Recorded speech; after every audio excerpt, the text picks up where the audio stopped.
All right, let's jump right into this fascinating little corner of contract law. Seriously, it has one of the best names you'll ever hear for a legal principle, and it solves a very common, very human problem. You know, we usually think of contracts as these ironclad documents, right?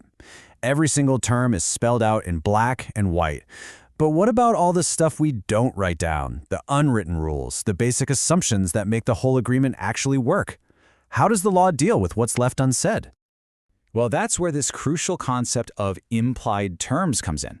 The best way to think about them is like invisible ink in a legal agreement. The stuff that both sides just know is part of the deal, even if nobody bothered to actually write it down. So where do these unwritten terms come from? I mean, they don't just pop up out of nowhere, right? The law actually has a few specific ways of recognizing them. A term could be implied just because it's a long-standing custom in a particular industry.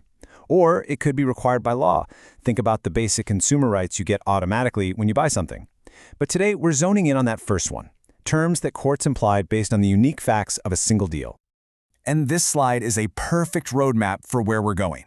We're starting big with all implied terms, then narrowing it down to just the ones implied by courts, and we're getting even more specific, looking at terms implied in fact, which really is just a fancy legal way of saying it's based on the unique facts of one particular agreement.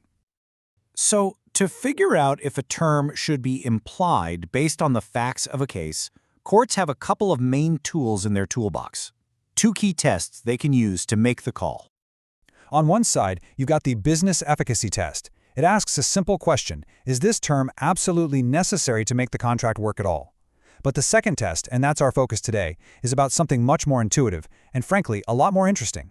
It's not about necessity, it's all about sheer, undeniable obviousness. And this idea of obviousness leads us to one of the most uniquely named, most memorable tests in the entire legal world. So it's time to meet the star of our show. Who is this officious bystander? And where on earth did this whole idea even come from? You know, this concept wasn't pulled from some dusty old law book. It was actually born in a 1939 English court case, Sherlaw versus Southern Foundries. And the phrase was coined right there in the judgment by a judge named Lord Justice Mackinnon. And this quote right here, this is the whole thing in a nutshell. Mackinnon painted this picture of a nosy, meddling, or officious bystander who interrupts the people making a deal. If that person suggests a term and the parties would get annoyed and shut him down with an "oh, of course," well, then you know the term was just that obvious. So the whole thing is a thought experiment. It's a way to find those terms that are so self-evident, so fundamentally baked into the deal that they don't even need to be said out loud. That immediate, unanimous agreement, that's the key. Let's break this down with a really simple scenario that shows you exactly how it works. People sometimes call it the "oh, of course" test, for a very good reason. So imagine the scene. Two people are sitting at a cafe, hammering out the final details of a contract. A person at the next table has been listening in. This nosy bystander leans over and says, "Excuse me, but aren't you going to include a term that says the goods you're selling have to actually work?" If both parties just roll their eyes and say, "Well, obviously," "oh, of course," boom, that term has just passed the test.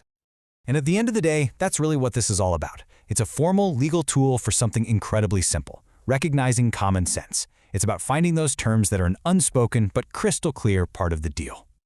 So you might be wondering, why does the law even need a fancy test for something that's just obvious, right? Why go through this whole imaginary scenario with a nosy bystander? Well, it's because the whole point is to make sure contracts reflect what the parties actually intended, not just what they managed to get down on paper. A court isn't adding something new to the deal, it's just finding the missing piece of the puzzle, the piece that was meant to be there all along to make the agreement whole. And this really makes you think, doesn't it? When you buy a coffee, isn't there an obvious term that it should be hot and, actually be coffee? When you start a new job, isn't it obvious you'll be given the tools you need to do it?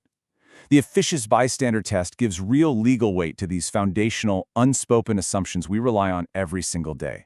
So what obvious terms are you agreeing to without even realizing it?